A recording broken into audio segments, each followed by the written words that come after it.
Welcome to Soccer in 60, presented by the Empire Strykers. Get ready for your weekly look at all the pro soccer teams in Greater Los Angeles. We've got all the news and analysis you need, from LAFC and the LA Galaxy to the Empire Strykers, Angel City FC, and Orange County Soccer Club. Now, buckle up and enjoy Soccer in 60. Hey, welcome to Soccer in 60. I'm your host, Tim Kolotz, and just watching that pregame with Philly doing the over talking, and just watching Marco just have that guy slide tackle into nowhere always brings a smile to my face. So if you're streaming with me, you know what we're talking about. If you're on regular radio, well, check out the stream. We've got the streams on the Empire Strykers podcast. We're on Spotify. We're on all the major networks. Philly, how are you today, man? We got a rip-roaring good show. We're going to be talking LAFC footy and their big victory over the weekend. We'll be talking a little Orange County. We'll be talking some LA Galaxy and their trip out to Chi-Town. And we'll be talking about Angel City and all of their people that got called up for international duty. Plus, we've got a fantastic interview today with Empire Strykers' Garrett Blume. It's going to be an awesome show, baby. How are you today, Philly? I'm doing good, Tim. What's going on, everybody? Welcome back to another edition of Soccer in 60. Like you said, a lot of stuff going on in the world of footy. Can't wait to inform, educate, and entertain everybody tuning in. And that being said, cha-ching, happy hour is officially open for business. And as you, Tim, would say, let's rip. Let's get after it, baby. So let's start off with LAFC. You were out at the game this past week on BMO. Good crowd out there, 22,000 people. Let's get after it, buddy, and see what happened in that game. It's always a good crowd at BMO Stadium. I spend so much time there between being in the stands, in the press conference. I might as well just have myself a cot and live in downtown Los Angeles. I'm there so much. LAFC's been a really good run as of late, and they welcome FC Dallas into BMO Stadium. FC Dallas, a team not really operating on all cylinders very efficiently. A team that was sitting 12th in the Western Conference with a record of 3-7-4, but not because of the fact that they didn't have the personnel. They've had several players, I believe 16 players in total at some point during this early part of the season, that operated from a perspective of injury, missing overall 70 games. So 16 players with injuries missing about 70 games. That's going to be a problem. But they obviously had some players to watch out for. Jesus Ferreira, FC Dallas, not only is a great player in Major League Soccer, this is a great player to watch for on the U.S. men's national team going forward, and as far as a potential career in Europe. He leads the team in assists, had 2 goals, and at 23 years and 139 days old, he became the youngest player in Major League Soccer history to reach 50 goals. So Pereira, a good player, and he was going to appear on the pitch. For LAFC, like I said, operating really efficiently, playing like a team. Hugo Lloris setting a club record for a shutout streak. So let's get into things. No surprises in the starting lineup for LAFC. The one surprise, though, was the omission of Ryan Hollingshead. And the reason why I bring that up, Ryan Hollingshead has been one of the outside backs that LAFC has used efficiently since he came through by way of FC Dallas. So it's surprising they didn't get a start against his former club. So let's get into things. Not too much action happening within the first half, but we're going to highlight a couple of the plays. 12 minutes in, Denis Bouanga feeling a bit feisty. LAFC working the ball between Ilie Sanchez, Edward Atuesta, who's back obviously after having spent a game out with a yellow card, with a red card suspension from previously. Denis on the left, he absolutely smokes Tomasi from FC Dallas and fires one on frame, but it caught Martin Paz for a second, and, it didn't hit. Paz, a player that would see Denis Bouanga quite a bit over the course of the entire 90 minutes. Kike Oliveira had an opportunity where he went on a run and connected beautifully with Matty Bogusz, just so wide, but LAFC knocking on Paz's door. You like that. A little bit of knocking on. Well, I'm not going to sing. I was a singer in a band. I did the lead singer of a band called the Tone Deafs. Anyway, we carry on. 22 minutes into the game, Denny with another shot. just coasts its way back into the hands of Martin Paz. So he's already getting quite a bit more work than Hugo Lloris would. You had a couple of scenarios, a couple of opportunities. 27th minute, though, the most interesting one, when Sergei Palencia connects with Denny, who wanted to replicate what Matty Bogusz did last Wednesday, trying to go outside of the box, upper right corner, but Paz is there yet again to make the save. He would do so time and time again.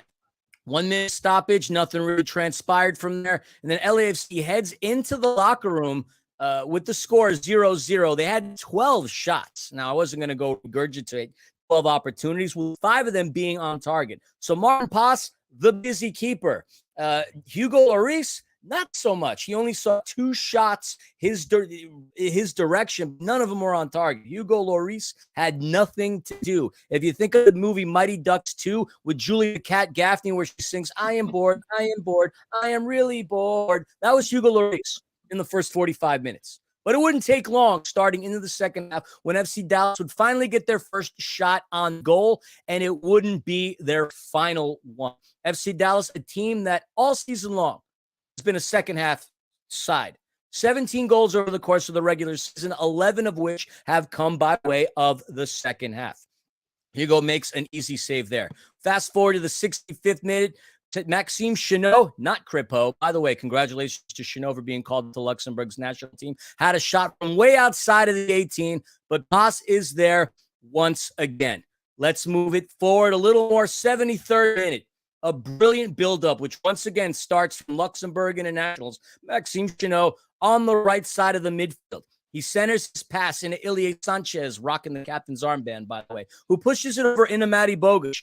Then he makes a great run, leaving his defender all the way back in Frisco, Texas, where FC Dallas came from. And he one-on-one with Paz, and he slots home his 10th goal of the season. Watch out, Chicho Arango. You got Denny Bwanga hot on your tails. A couple minutes later, Denny, feeling himself, has a shot from outside of the box, but right into Paz. 81st minute, LAFC threatening again from the corner. Nothing was to transpire there as Maxime Chenot's header went right into the hands of Martin Paz. Now, here's where things get a little interesting. 82nd minute, the designated player on FC Dallas is a gentleman by the name of Peter Musa. He tried to do his best Chicho Arango impression this past Saturday. What in the heck is Crazy Phil talking about? I bring up Chicho Arango's name because not only is he the Golden Boot leader right now with 6 goals, he scored probably the prettiest goal that we will see all season long from 62 yards out. From 62 yards out, Chicho Arango banged in a beauty. No bounces, straight from the midfield. He casually came in, booted it right into the net.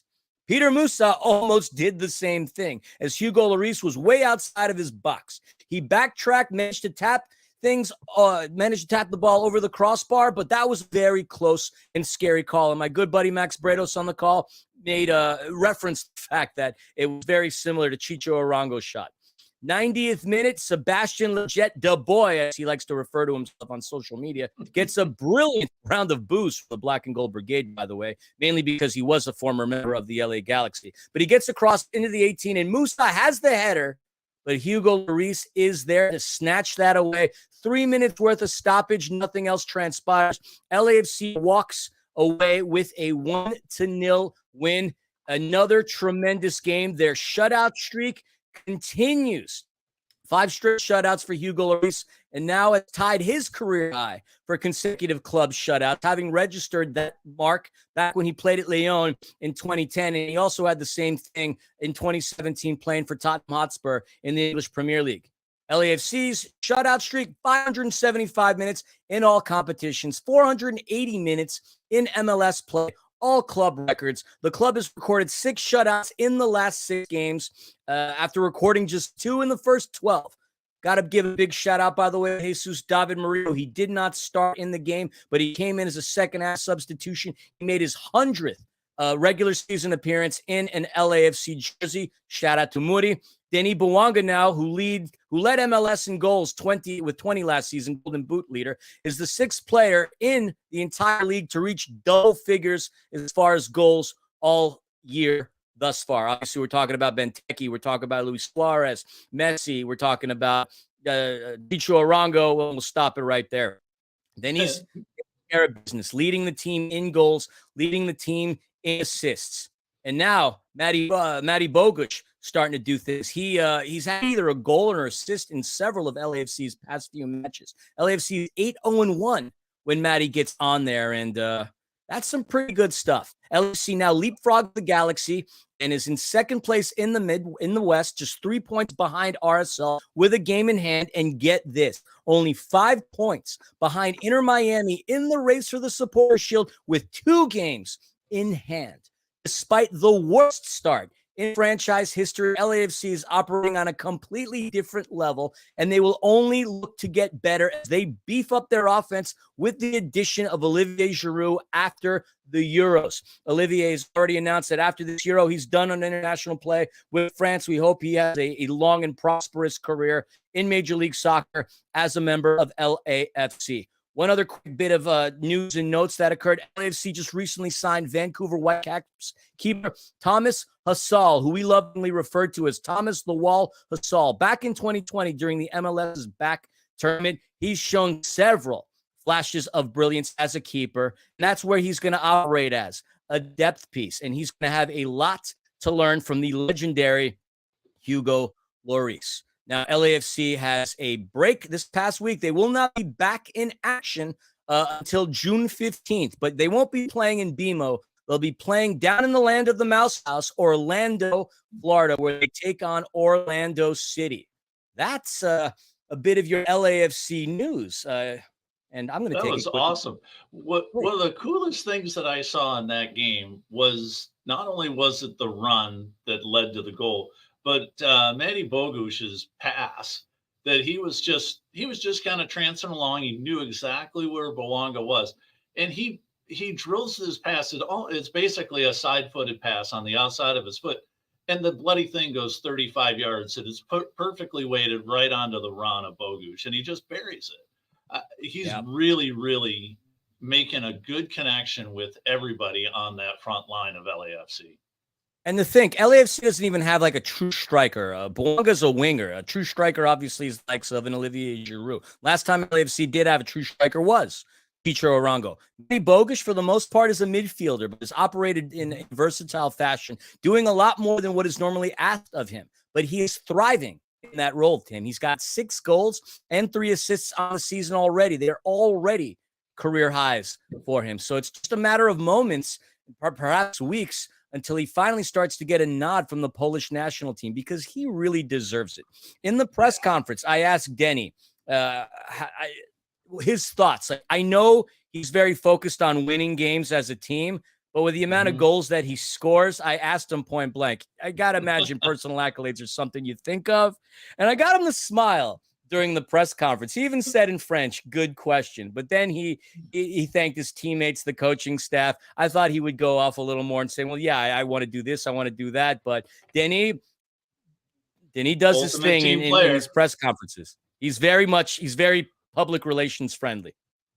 Yeah, and it was fun to watch that. I watched that press conference and I heard that question specifically. And you did get a little bit of a chuckle out of him. You know, he kind of winks and nods once the translator talks about it. So that was a heck of a question. And for him to even say, good question. Yeah, he made my day with that one, that's for sure. Yeah, exactly. So moving on to the other LA team here in action, the Galaxy. They were on the road out to the Chicago Fire. And before we get to that, you know, some great news for the LA Galaxy, just in general, but also for their midfield, shoring up the midfield for the next 3 years. Ricky Pooch has signed an extension to the end of the 2027 season. This is a big, big win for the LA Galaxy, because he drives that offense. You know, in the 61 games, 59 starts that he's had with the G's, he's got 17 goals and added 21 assists. And that's just 61 games. I mean, that is some serious numbers putting up. And that's not even the second assist. If the Galaxy and MLS did a double assist like they do in the NHL, he'd easily have another 20 assists, because he leads that crew, gets people open on the wing, drives people to the middle so that the defense are following him instead of other people like Pack and these type of guys. And it's just amazing that he is going to be part of that LA Galaxy midfield for a long, long time. Congrats His to stats, by the way, real quick, Tim, real quick, Yeah. like he leads the league in most touches by a massive margin. So that's an interesting factor. You're right. He is the straw that stirs the coffee, which is what I'm drinking, in case anybody was wondering. But not to mention, he's also the most fouled player in Major League Soccer. So he gets under a lot of players' skins, too. Yeah, and that's one of the fun parts of it, I mean, I feel bad for his knees and his ankles, but with him getting into people's grills and it's one of the fun parts about his games is that he's able just by his passing ability, by his dribbling ability, and not even talking smack too much that we can hear. Um, he gets under their skins and takes these defenders out of their game, and it only opens up for Paintsil, for Peck, for everybody else. And it's just amazing that when they're talking about that, they're focusing on him. And where's the ball? It's on somebody else's foot. And a lot of the times it's in the back of the net. So let's get to the game. So again, they were taking on the Chicago Fire and not the TV show, but the footy team. LA came in at 7-2-7, riding a great 6-game unbeaten streak. They played just amazingly well. The Fire was only a smolder at 2-8-6 coming in and riding a 9-game winless streak. So something, either the Galaxy were going to keep rolling or the Fire were going to, show some life. It was a slick and a bit sloppy of the field out in Chicago. It had been raining. Everybody was soaked head to toe. But some cool things. Jonathan Perez made his first MLS start for the Galaxy, and Perez looked great this entire game. He had multiple chances. And it looked really good for the away team in the early going as Rafael Chijas clearly controls the corner kick with his arm, puts his arm way out. And even though the referee was in a really good position, there must have been something in the way because the guy was only 10 feet away. He's in good position, but he missed it. However, VAR to the rescue. And as one of our producers, Gunnar, has taught me over the past few weeks, bringing out the VAR is actually a good thing. I've been a deep proponent against VAR. I've never really liked it. I've liked goal line technology. But in this case, it came through after about a minute and a half of looking at the TV. Referee comes out and signals for a penalty kick. And we've talked about this in the over the past few weeks as well. The dancing, the back and forth, just go up and hit a penalty kick. Left or right, the keeper typically is going to dive to a side. He's never staying in front. And just go up and drill it. And that's exactly what Ricky Pooch does. Comes up, takes a 4-step lean into this ball and just rifles it to the goalkeeper's right-hand side. Guess is right, but with that solid of a shot, nobody's going to be stopping that. So here we are just 7 minutes in, and the Galaxy are up 1-0, looking great on the road. Wet, soggy field, so it's going to be a trek for anybody to come back and get more than just a couple of goals. However, in the 32nd minute, the Galaxy just do poorly on a clearing attempt. And Brian Gutierrez intercepts a pass and feeds Haile Selassie. And after it bounces around, kind of goes kind of bonkers in the like a pinball machine inside the 18. Maya Yoshida's got a nice chance to clear that ball, but he just absolutely whiffs. Goes right behind him, right to an oncoming Hugo Capers. And Capers just buries this thing, slides into the ball, beats McCarthy. McCarthy dives to his left. The Capers goes to his right. And it's 1-1. We bomb around the rest of the half, and there's not a lot going on other than, again, like I mentioned at the top, Perez has got a great chance in the 48th minute, but he gets his foot too far under it, and into the Chicago night it goes, 10 rows deep into the stands. The Galaxy are continuing their dominance in the second half. They've got several chances, but none are on frame. You had talked about LAFC. They had 17 shots, and 10 of them were on frame. Not so much for the Galaxy in this game. They were keeping control, nothing on the scoreboard. And when chances are not finished, well, that's when things happen. And in the 61st minute, just a miserable giveaway at midfield, 50 yards away from goal. And here comes Gutierrez again, and it proves costly for the Galaxy. He's basically given the ball. He runs uncontested for 20 or so yards, and he drives a shot. And if you watch the replay, he falls down. The field is so wet and slippery. He hits this shot. He plants his left foot. The left foot goes out from under him. And as he's on his keister, the ball eludes McCarthy, hits off the left goalpost, bing, goes all the way to the right goalpost, clang, and into the net it goes. And it's just, it's a 30-yard shot, 25-yard shot that literally has gone off both goalposts, kind of like the double doink from a few years ago on the field goal in the NFL. And it's 2-1. And, McCarthy is just left sitting there on this 25-yard shot out. And there's nothing he could have done about it. About 10 minutes later, Joveljic gets a great chance in the 68th minute. But Chicago holds off for the next 20 minutes plus 7, and they go home, sending home 25,000 happy fans, because there were about 18 or 20 Galaxy fans in the stands. But they go home with the 2-1 win. Again, Perez, one of the shining spots on the Galaxy, 92% on his passing, played the full 90. But the Galaxy, they had 11 shots on goal, but only 4 were on frame. It's tough to win when you're only putting 4 shots on frame, unless you're Chicago. Chicago also only had 4 shots on frame, but 2 of them got behind McCarthy. Again, with the international window opening up here for the next couple of weeks, the Galaxy are going to be off this weekend. They're not back in action until the June 15th, and they're going to be coming up against Kansas City, Sporting Kansas City. We've seen these guys before this season. They're on a little bit of a slump. The Kansas City has only got 1 win against 4 losses in their last 5 games. So when they get back, they're going to be gearing up and getting ready to try and break that streak. And the Galaxy are hopefully getting back on a new streak and putting another unbeaten streak together.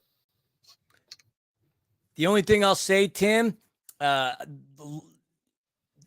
throw my boy McCarthy under the bus.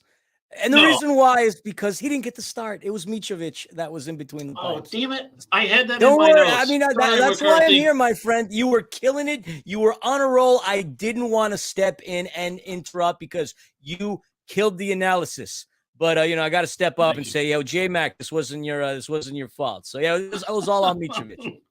That's why we're here, Philly, to keep each other in check, buddy. I knew that. I'm surprised to not see John McCarthy starting just like you. You know what I mean?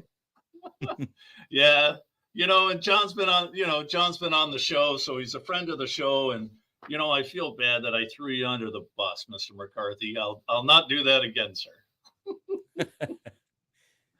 But with that loss, though, Tim, I mean, look, the Galaxy have a 3-3-4 record, which is pretty darn solid. They're 4-0-3 at home. Yes, they did dip in the standings, but I mean, LAFC's been red hot. Still so much football to go. They're going to be in some pretty good shape right now. Once Paintsill comes back from the hamstring that he had, the hamstring ailment that he has, this will be a completely different team. Paintsill, when he's on the pitch, he is electric. And you mentioned Ricky Pooch, the connection, the chemistry they have. Same thing with Gabriel Peck, the cheeky back heels that we've seen back and forth between one another. Get Paintsill back on the pitch. Galaxy are going to be tough. Yep, I agree with you right there. And they're going to be a really, really strong team throughout the end. They're sitting 4th in the conference right now, well inside the playoff picture. They're going to come out strong in that second after this international window. And they're going to be fighting with LAFC and everybody else at the top of the table. So let's move on to the Strykers. Get into the Strykers. We'll get into the TST. We've been talking about that for the past couple of weeks. And if you're not familiar with TST, this thing is a ripper of a good tournament. It's a 7-on-7. It's fantastic tournament out in Cary, North Carolina. They've got 48 teams for the men's side, and they've got another women's side with another 8 teams. And it is $1 million winner take all tournament. The past couple of days, we've been watching this thing online, catching on ESPN Plus or on the TST website. All you got to do is Google TST, and this thing will come up at the top of the table. And it's a great tournament. There's over 100 major arena soccer league players in this tournament.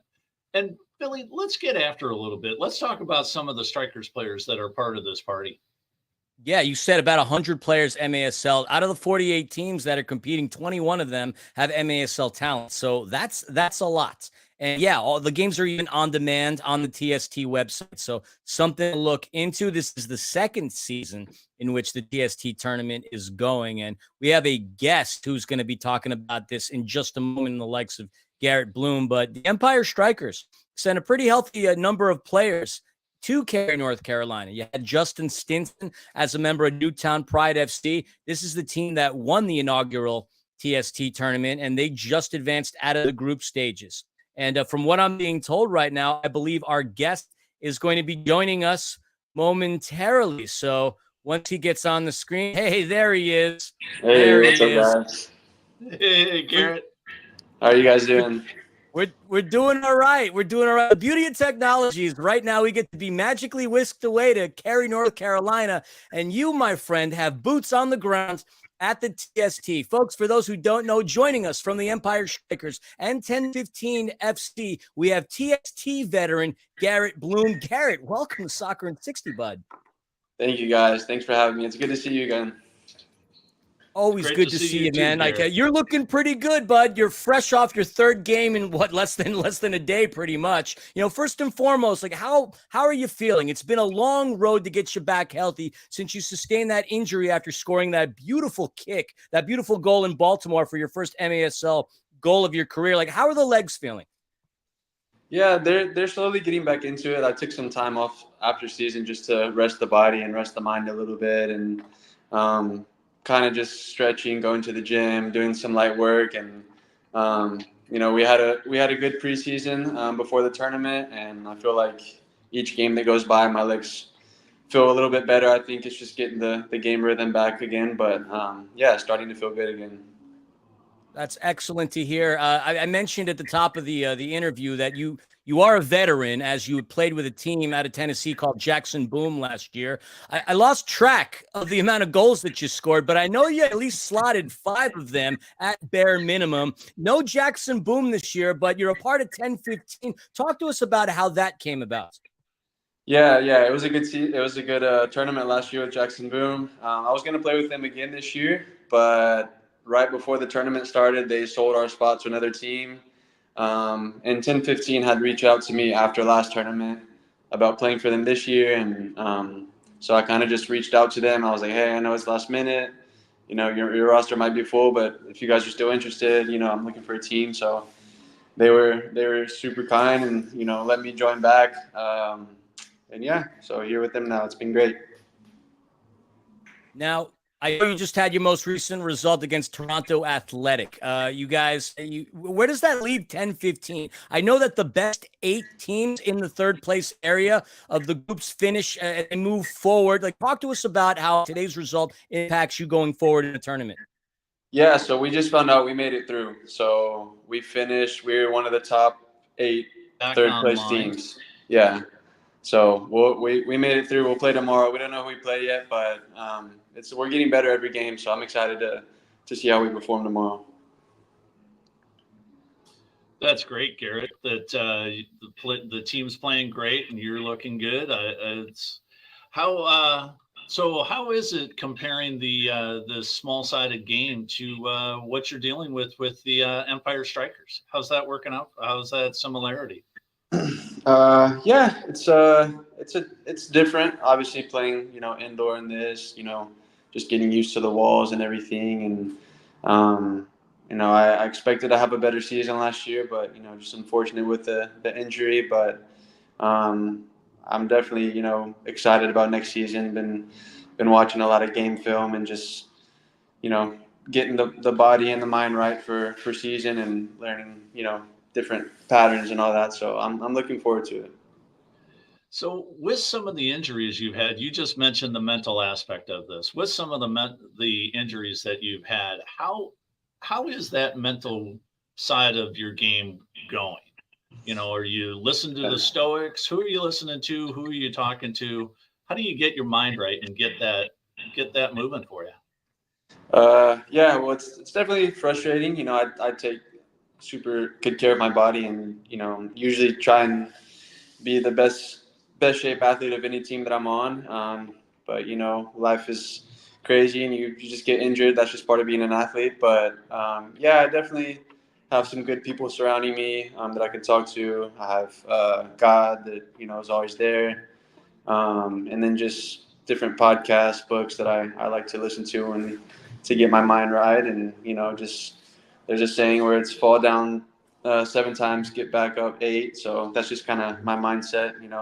Injury is part of being an athlete, but it's kind of how you get back up from it and keep going. So I one can more vouch for the question fact from that me. you're one of the best in shape athletes. I mean, you got that 6-pack. I've successfully turned my 6-pack into a keg. I look at you in awe, my friend. Built out of stone. That's why we're friends. That's why we're friends. You hype me up.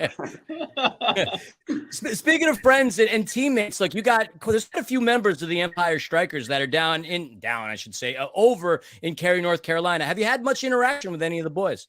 Yeah, I just got iced up in the player village, the medicine room, and I just saw Momo, Jimmy. I saw Brandon yesterday. I saw Justin and Steph today. So I've seen a few of the guys, and it sounds like most of them are doing well. So I hope we can all move forward and keep it going. Now, your performance during last year's TST caught eyes, no doubt about it. Certainly caught our eyes because, you put quite a few past Chris Toth and Sneaky Fox last year. And talk to us about how the TST tournament can be utilized as a platform for players looking to get scouted and to move along within their professional careers, because it worked for you. Like, what are your thoughts on all this? Yeah, I think it's a great opportunity. That's what I was telling some of my teammates. Just go out there and have fun. Don't put too much pressure on yourself. It's fun playing small sided, especially how good the field is here. Every grass field is just amazing, and there are scouts. And I remember after my team got knocked out last year, I had 2 MASL coaches walk up to me right after and talk to me, and then obviously Empire got in contact later through couple people. But it's definitely a big opportunity for players that are still looking for teams. So I recommend playing this tournament. It's a lot of fun. I know the best is yet to come. We have yet to see Garrett Blume in the indoor world. I can't wait for this season to start, even though I know we all were in somewhat of a need of a vacation. Now, let me ask you this. A lot of big names in the TST tournament again this year. Have you had a chance to meet anyone or anyone different or have any fun interactions? I'm not big on like just going up and talking to like, famous people, but I've talked to a few. Like I just said a few words to Ricardinho for Nani's team. We spoke in Portuguese a little bit, but I mean, I've seen all of them in the player village. It's pretty cool. One of my buddies got in a fight with Agüero, and they showed it on ESPN. So I saw that. Agüero was that was like a deer in the headlights kind of a look. I loved how he went at him. I mean, Agüero, he utilized the dark arts during his day. I loved that interaction. Yeah, I didn't even know my friend was playing in the tournament, and I dabbed him up. I saw him, and he was like, "Dude, you're never gonna guess what happened." And he showed me the video, and I was like, "That's crazy." But yeah, it's been a lot of fun, and hopefully, as each year goes by, more and more big name players come, and the tournament just gets more popular and better and better. Oh man, that sounds like a super fun time out there, Garrett. With you being from Brazil, and are you connecting with any of the Brazilians that are over there and getting some extra tips and tricks to get a little quicker and more speed work for the coming year? Yeah, I mean, a really good friend of mine is Gabriel Costa. So sometimes, during last season, I would talk to him, just about, kind of how the indoor game is, different from outdoor, and he gave me some good tips. I think the biggest part for me was just trying to stay healthy, which was a little frustrating. But yeah, I'm definitely trying to learn new things for next season and just start out sharp. Bombs Garrett, away. I know you Philly, got better. you got one last one, buddy.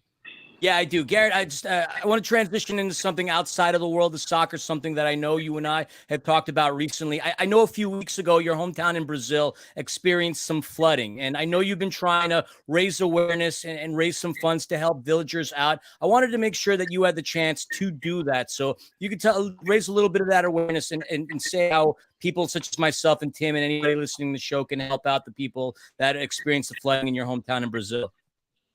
Yeah, well, I really appreciate you saying that, Philly.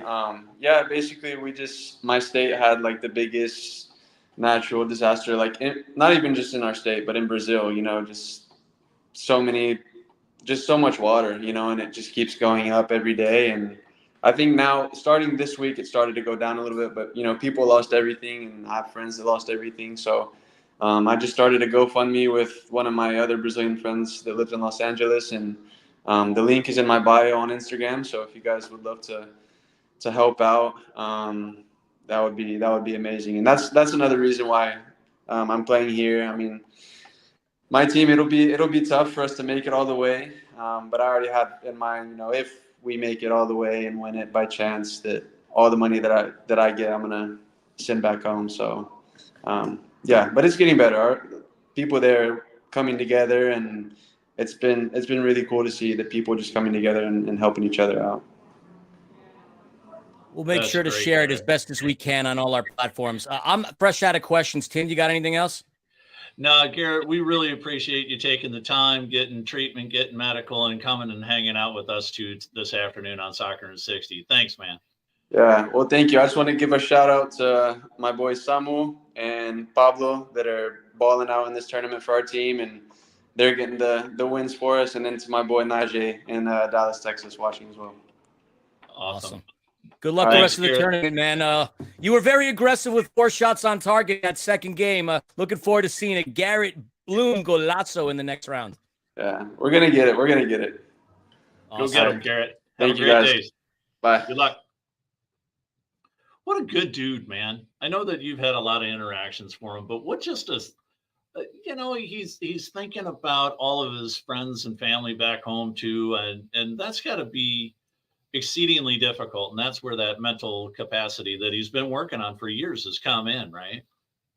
Yeah, I mean, I saw him post about it. He never asked me or reached out or anything like that, but I saw the GoFundMe page a couple of weeks ago, and I made sure to share it on some of my platforms as well. I mean, yeah, he's an outstanding human being and a gentleman, and I can't wait for him to, go out there and do things in the indoor game, because I know he absolutely can. Yeah, and it's going to be fun seeing him really come into his own this year, getting healthy, being healthy, playing for the Strykers this year. And I think the Strykers are going to have a much better opportunity this year to make those playoffs this year. You got Marco Fabian coming back. You've got a lot of the team coming back. You're going to have Stinson back after we loaned him out last year. And I think it's just going to be a much different season this year at Toyota Arena. Yeah, just to kind of round things off with the Empire Strikers, we will be seeing Justin Stinson in the next round as a member of Newtown Pride FC, the defending champions. We heard from Garrett Blume that his team 1015 FC is going to be moving forward. Saturday's football just played their third game. Unfortunately, they dropped. Just trying to see what's going to happen with them based on the rest of the results. Tranquilo FC, which has a slew of Empire Strikers between Momo Guy, Alan Perez, Jimmy Nordberg, and Clay Roberts are coaching it. We were supposed to have Marco Fabian, but he didn't feature on there. Going up against Sneaky Fox is going to be tough. The goal differential is not going to work out in their favor, as they conceded way too many in the first round-up matchup. But, yeah, that's what's going on as far as our Empire Strikers are concerned. Tranquilo clearly would have had a different performance had Fabian been able to make it to Cary, North Carolina. I don't want to say what happened because I don't know all the information, but obviously would have been a completely different team. So that's more or less the roundup. And the next show for sure we will get into it, because with Justin Stinson on Newtown FC, I have no doubts that they might contend for a championship. They are one of the best teams, and their goalkeeper, Christian Hernandez of the Monterrey Flash, has only allowed 1 goal over the course of 3 games. So we may be talking about Justin Stinson again in a week. Yeah, I think we're going to be. I think they're going to get very deep in this tournament with the knockout round starting tomorrow. I think. Oh, let's not forget about Konkefa FC with Steph Mijatovic, who's been killing it. I can't believe I forgot Steph. 2 goals and a save. They're going to be playing up against J.J. Watt's Burnley in a couple of moments. So that's just a story. We'll give you more about the results next time because, well, the tournament concludes on Monday, and then 3 days later, you see us again on Thirsty Thursday. Yeah, I love seeing us on Thirsty Thursday. So fantastic. So let's get into a little bit of Angel City here for a few minutes before we hop over to Orange County. Angel City didn't play this past weekend, but they had a whole lot of their players going out and for the international call-ups. You know, we had Ellie Riley played in a friendly versus Japan on Friday. Got some good playing time before making way for a substitute later on in the game. Rocky Rodriguez got 2 caps over the weekend, started both games, played really, really well, got the full 90 in the first game, and then was also starting the second game, got in some really, really quality minutes. And then Casey Fair started for South Korea just the other day, played great. Solid footy for a 16-year-old. God, you just got to remember that half of Angel City are really, really young. You know, you got somebody like Madison Curry, who was on the show a couple of weeks ago at 22. Just by her age, she's one of the, middle of the pack as far as age goes players. You got some 16-year-olds, a 17, couple, bunch of other teenagers. And all of these people are getting called up to play international football. It's pretty amazing. Now, with the fact that they had their international break, I also had assistant coach Lee Wynn, who featured in TST. Tim, do we have any info on how Lee Wynn, former member of LAFC, Indiana University Hoosier, and MLS legend, how he fared out in TST? Yeah, Lee Wynn was playing great. Again, he, as you said, he is the assistant coach over here at Angel City, and he was playing for Zala. And in 2 games, leading the team, 3 goals, just absolutely killing it. Unfortunately, Zala only has 4 total. So they lost a couple of games. They only, they lost 2 of their 3 games. And unless they get lucky on goal differential, I don't think Zala is going to keep going through. But Lee Wynn, they say that those who can do, those who can't teach or coach. Well, you know what? Lee can actually do both. He is an exceptional coach. Played great, really, really strong. If you watch a couple of the highlights and catch up a couple of his goals, he's out there ripping it and running up and down the field. He's getting after it. So Lee, really, really strong. Just played great in the TST tournament. But unfortunately, it doesn't look like Zala is going to continue forth for that $1 million prize. Well, that's all right. Angel City needs him back because, well, he doesn't have a long commute. From Cary, North Carolina, he's going to head up north as Angel City FC plays their next game on Saturday, June the 8th at New York, New Jersey, Gotham. That's going to be a game at 9:30 a.m. Pacific Standard, early, but they're doing it on the East Coast. It's a brunch matchup, and that game will be broadcast on CBS and Paramount Plus. Gotham, just a little bit of background on them. They currently sit in 5th place on the table with 18 points. They got 4 wins and a draw in their last 5 matches, and it should be a great matchup as Gotham's only allowed 7 goals in the league, which is the least amount of goals let in, period. Players to watch out for: Ella Stevens is one of their leading scorers with 4 on the season in the 8 matches that she's played. Lynn Williams with 3 goals. Esther Gonzalez with 2. Esther Gonzalez also one of the assist leaders for Gotham. So these are a couple players to keep an eye on. They've only historically competed against one another. By they, I mean Angel City FC and New Jersey, New York, Gotham on 4 occasions. Angel City has only won 1 of those matches. They drew the last time around. Angel City lost 2-1 prior. They did end up winning 3-1 in New York, New Jersey, Gotham back August 28th, their inaugural season, and they dropped at home just a month prior to that. So If you want to get together with a couple of your fellow Angel City supporters, they are doing a watch party at High Tops in West Hollywood at 9:30 a.m. this Saturday. I'll be there. Panda will be there. Maybe we can pull Tim out of Orange County, get him past the Orange Curtain and into Los Angeles where he can hang out with us. But if you can't, you know where to find us at 9:30 a.m. Nothing like having footsie and a brunch and a breakfast beer, if you will, watching the beautiful game. Yeah, that's going to be a great watch party. Again, it's at High Tops in Los Feliz. It's 1714 North Vermont Avenue in Los Angeles. It's going to be great. It's going to be family friendly. There's going to be a season ticket holder gift pickup, freeloaded Metro card for those attending the June 9th Pride match. It's just going to be a great time out at that watch party. So come out, get after it. I'm looking forward to it. I will do my very best to get out from behind the orange curtain, come hang out with you and Panda and all the other Angel City fans. Get out and we'll get after it. And with that, let's move on to Orange County. So Orange County played this past weekend, and they were up against Detroit FC. Detroit FC is my old hometown. If somebody was giving me grief one day because I said I was from Livonia, but then I said, well, my mom grew up at Bell, and that kind of went away because Belle Isle is a little rougher neighborhood than good old Livonia, Michigan, which is about a half hour west of downtown. But Detroit came in. Detroit started off the season really, really strong. They were winners of their first five. We're 5-0 starting out the season. And they've only gone, they've gone 0-2-2 since. Orange County was coming in 4-3-4, and they were looking to get off the schneid. They were losers of 4 straight, if you count the U.S. Open Cup game, losers of their last 3 straight in league. And they were up against it. They needed to get out of the losing column.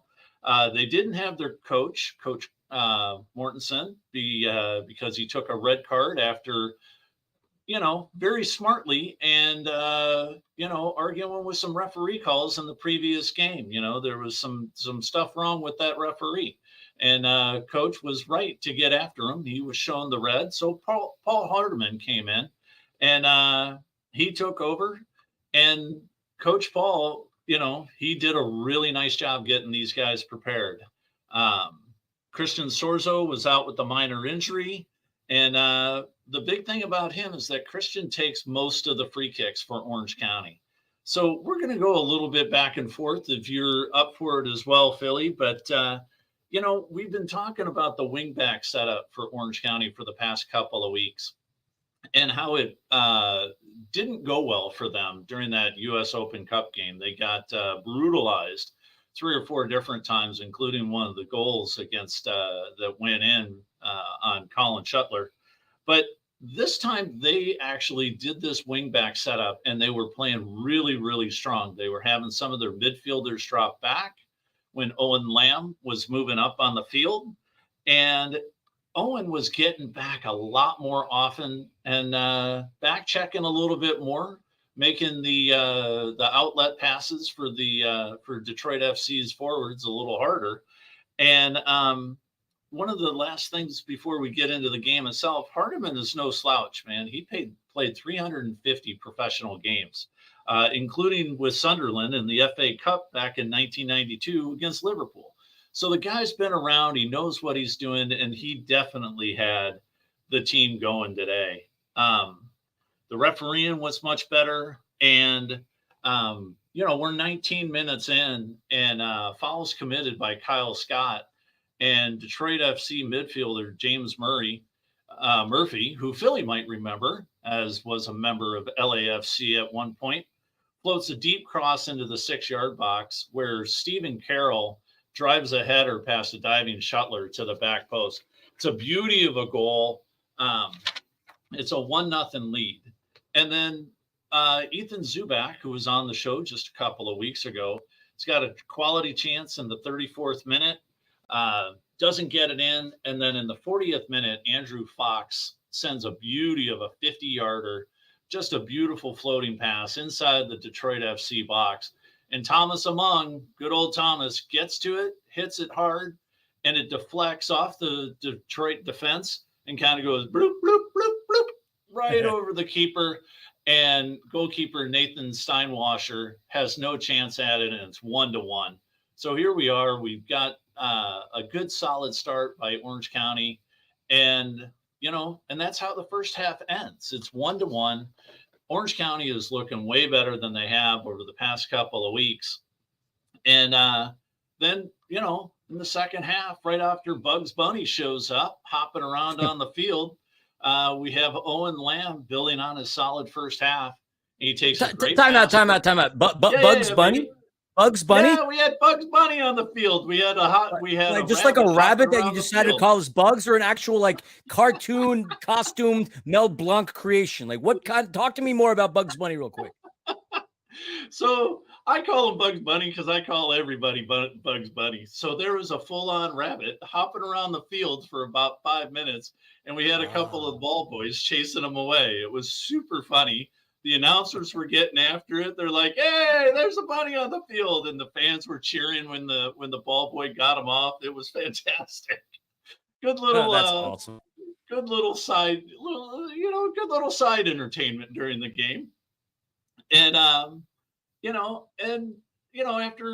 the bunny hops off, Olowski, gets a nice pass. Owen Lamb gets a nice pass from Olowski, sends a strong cross to Cameron Dunbar, who's back in action, and he's got this brilliant dummy. This ball comes from the end line. It comes right to the top of the box.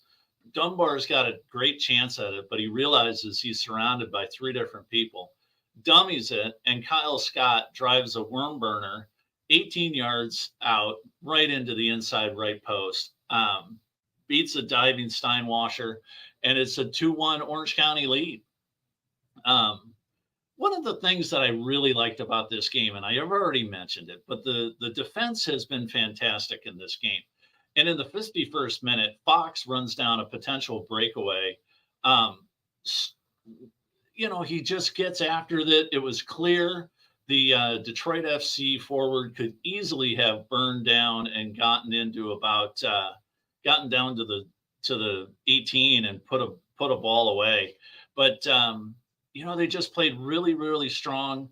And then later on the game, after Detroit FC has tied this thing up, Bryce Jamison comes on for Dunbar in the 72nd minute.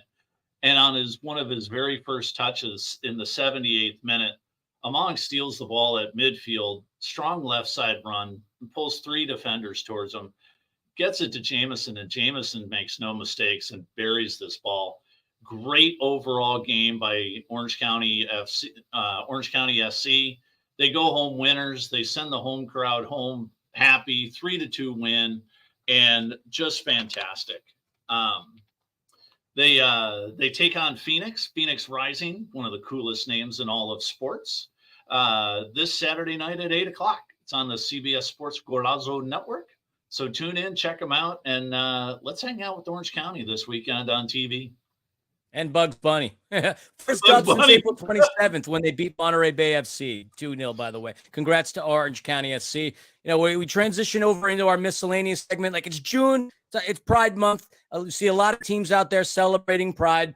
I was at the LAFC match where they kicked things off with a beautiful firework display with the rainbows. You had Pride Public, which is the social supporters group of LAFC. It was a beautiful thing. I know the Galaxy are invested in this. Angel City FC obviously very much invested in promoting Pride. And what I do want to say about that really quickly is football knows no boundaries. Football is for everybody. The only thing that matters when you roll into BMO Stadium is whether or not you support the black and gold. Nobody is there thinking about gender identification or sexual orientation or preference, the color of your skin, whatever the case may be. Football is for everybody, whether you're in the heart of Los Angeles, whether you're in Carson, California, whether you're in Orange County, whether you're in the Inland Empire. That's the case there. And it's nice to see the acceptance from all these different professional sports teams, not only here in Southern California, but just across the country and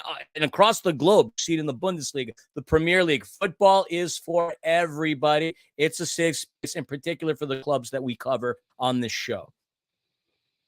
Yeah, and it's one of the great things about soccer, football, footy, futsal, indoor soccer, whatever you want to call it, wherever you want to go. Everybody's welcome. It's part of the party. You want to play football, you want to play soccer.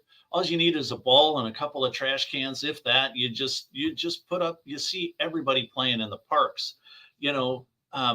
I grew up playing literally in my hometown back in Livonia, where we were just picking up, bottles and cans and those were the goals. And that's the fun part about it. Everybody just played, and you played because it was fun. You enjoyed it.